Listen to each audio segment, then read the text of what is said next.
বলেছেন যে আমার তখনই হাসি আসে যখন ইসলাম বলে যে একজন পুরুষ 2 ভাগ পাবে, একজন নারী তার অর্ধেক পাবে। অর্থাৎ পুরুষ যা পাবে বাবার সম্পত্তি তার অর্ধেক পাবে একজন নারী। তখন আমার খুব হাসি পায়। ইসলাম নারীকে কতটা দূরে সরিয়ে দিয়েছে, ইসলাম নারীকে বঞ্চিত করেছে। আমি ওই বোনকে বলতে চাই, আপনার এই মাথায় যে ঘিলু রয়েছে, যে ব্রেন রয়েছে, সেই ব্রেনে ইসলাম ধরার মতো শক্তি আপনার নেই। ইসলাম কি বোঝাতে চেয়েছে, ইসলাম কি বলেছে, সেইটা আপনার এই ক্ষুদ্র ব্রেনে ধরবে বলে আমার মনে হয় না। আমি সংক্ষিপ্ত আকারে 2-4টি কথা বলবো, তাহলে আশা করি বিষয়টা ক্লিয়ার হয়ে যাবে। ইসলাম নারীকে বঞ্চিত করেছে নাকি ইসলাম নারীকে সম্মানিত করেছে? চলুন সংক্ষিপ্তভাবে কিছু কথা আলোচনা করা যাক।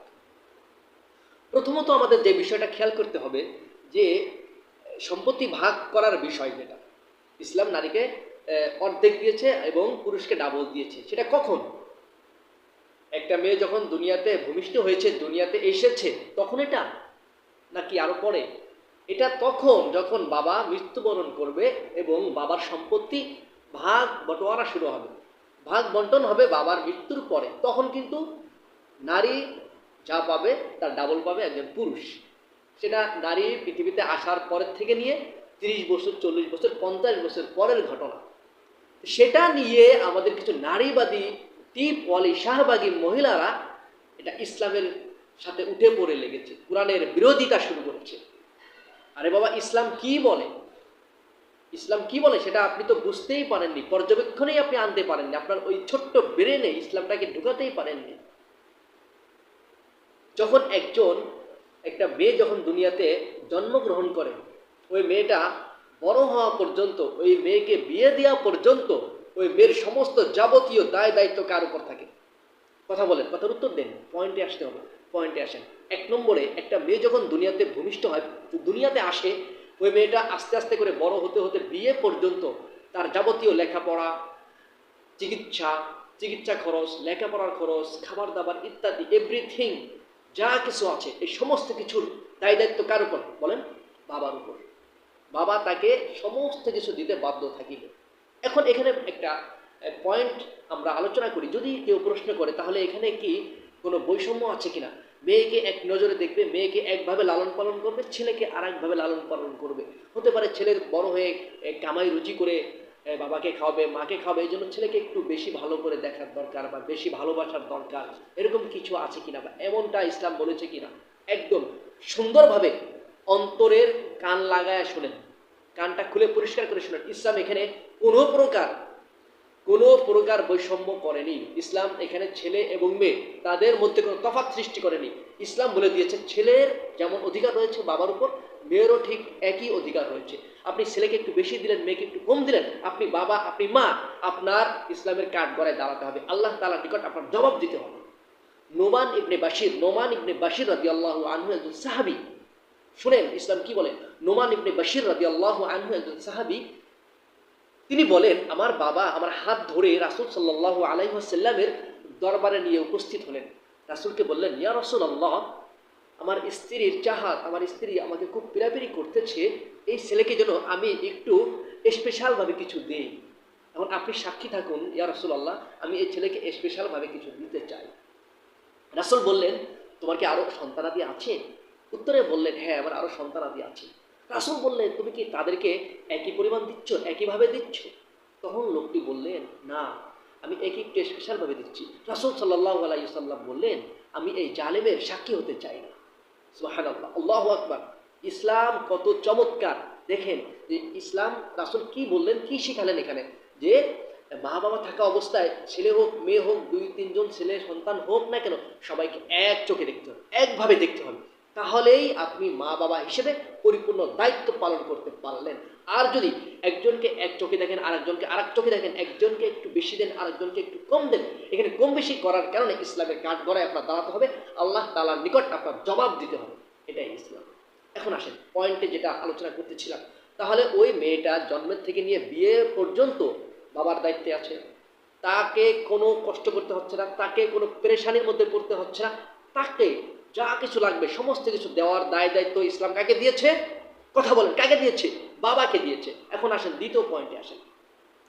ওই মেয়েটার যখন বিয়ের বয়স হয়ে যাবে তখন ওই মেয়েটাকে খরচ করে, টাকা পয়সা খরচ করে বিয়ে দেবে কে? বাবা বিয়ে দিবে। যদি বড় ভাই থাকে, বড় ভাই তাকে বিয়ে দিয়ে দিবে। এখানে তাকে বিয়ে দিতে 1 লাখ টাকা খরচ হয়ে গেল। আচ্ছা, যাই হোক, এই খরচটা ইসলাম করতে বলেছে। ইসলাম বলেছে বাবাকে তুমি তোমার মেয়েকে বিয়ে দিয়ে দাও, বিয়ের পরে মেয়ের জন্য যা কিছু পারো তোমার সামর্থ্য অনুযায়ী তুমি তাকে কিছু গিফট করে দাও। ইসলাম বাবাকে দিতে বলছে। তাহলে এখানে কি বিয়ের কোনো কষ্ট হলো? বিয়ে পর্যন্ত কোনো কষ্ট হলো? কোনো কষ্ট হলো না। কোনো ঝামেলা, কোনো টেনশন, কোনো পেরেশানি কিছুই করতে হলো না। বাবার সব দায়িত্ব। বিয়ের পরে বাবা বিয়ে দিয়ে দিলেন, সুন্দর করে কিছু গিফটও দিয়ে দিলেন। বিয়ের সময় ওই মেয়েকে স্ত্রী হিসেবে গ্রহণ করলেন একটা ছেলে, একটা পুরুষ। তখন উনি হাজব্যান্ড হয়ে গেলেন, স্বামী হয়ে গেলেন। ওই স্বামী গ্রহণ করার সময় ওই মেয়েকে অবশ্যই অবশ্যই ইসলাম কি বলে, তার সামর্থ্য অনুযায়ী তাকে দেনমোহর দিতে হবে। সুবহানাল্লাহ বলেন না কেন? ইসলাম এই যে বিয়ের সময় মেয়েকে কি করতে বললেন? দেনমোহর দিতে বললেন। দেনমোহর দিতে বললেন। বর্তমান সমাজে 1.5 লাখ 2 লাখ টাকার নিচে কোনো দেনমোহর হতে পারে না। বর্তমান সমাজে মোহরে ফাতেমি 1 লাখ প্লাস, 1.5 লাখের মতো হয়ে যায়। তাহলে বিয়ের সময় মেয়েটা স্বামীর কাছ থেকে মহারণা হিসেবে 1 থেকে 2 লাখ, 3 লাখ, 4 লাখ, 5 লাখ টাকা পাচ্ছে। তাহলে এখানে ইসলাম ওই মেয়েটার পক্ষে ছিল নাকি বিপক্ষে ছিল? ওই মেয়েটাকে বঞ্চিত করলো নাকি মেয়েটার সম্মান আরো বাড়িয়ে দিল? বাবার দরবারে মেয়ে থাকবে রাজরানীর মতো, রাজধানীর মতো থাকবে, তার কোনো ঝামেলা নাই, কোনো পেরেশানি নাই। বিয়ের সময় স্ত্রী হিসেবে সেখান থেকে 4-5 লাখ টাকা মহারণা পাচ্ছে। ইসলাম তাকে দিতে বলেছে, ওই পুরুষটাকে, ওই স্বামীকে বলেছে তোমার স্ত্রীকে মহারণা পরিশোধ করো দ্রুত, মহারণা পরিশোধ করে তারপরে তার কাছে যাবে। ইসলাম এই কথা বলেছে। এখন চলেন, তাহলে নারী প্রথমে বাবার কাছে পাচ্ছে মেয়ে হিসেবে। এই নারী আবার যখন বিয়ে হয়ে যাচ্ছে, এই নারী তখন হয়ে যাচ্ছে স্ত্রী, স্বামীর কাছে পাচ্ছে। আবার এই নারী যখন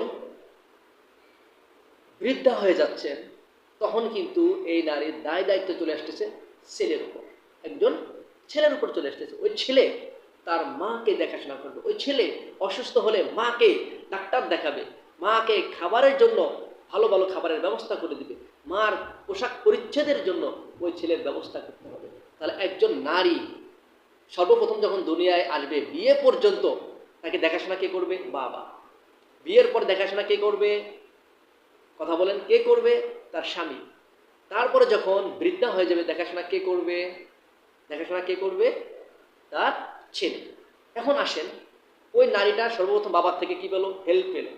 তার বিয়ে পর্যন্ত যা কিছু খরচ বাবা দিল, এখান থেকে একটা বড় অংশ পেলো। মনে করেন 1 থেকে 1.5 লাখ টাকা বাবা তার পিছনে খরচ করলো। তারপরে বিয়ের সময় বাবা তাকে খরচ করে বিয়ে দিল।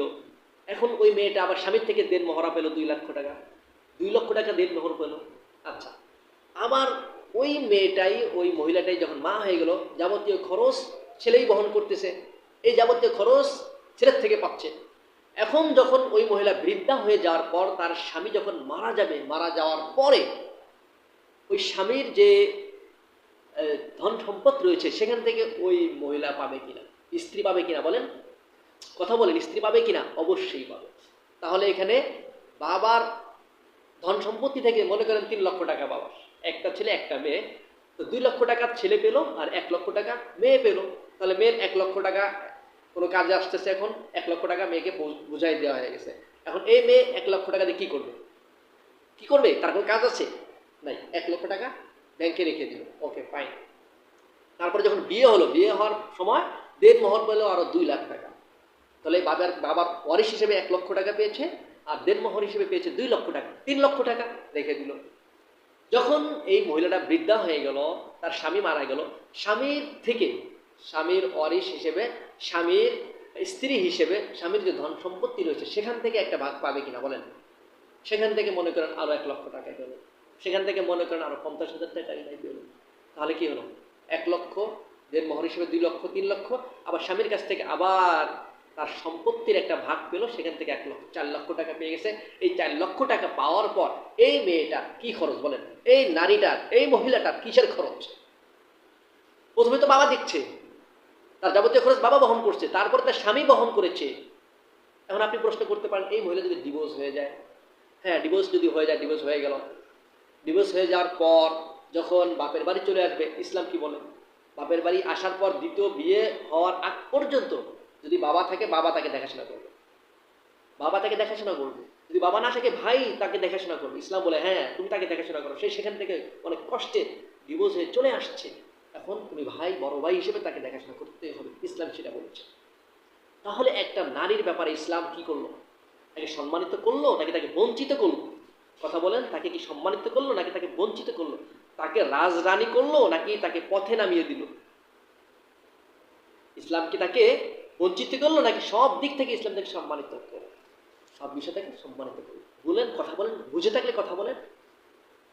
আর তার যে সম্পত্তিগুলো সে পেল, বাবার থেকে এক ভাগ পেল, মহারণা হিসেবে এক ভাগ পেল, আবার স্বামীর কাছ থেকে আবার পেল বৃদ্ধ অবস্থায়, এই সম্পত্তিগুলো কি করবে? এই সম্পত্তিগুলো তার যা ইচ্ছা তাই করতে পারবে। এই সম্পত্তি থেকে না স্বামী টাচ করতে পারবে, না ভাই টাচ করতে পারবে, না অন্য কেউ এগুলো থেকে চাইতে পারবে। নন টাচ, কেউ কোনো টাচ করতে পারবে না এই সম্পদ থেকে।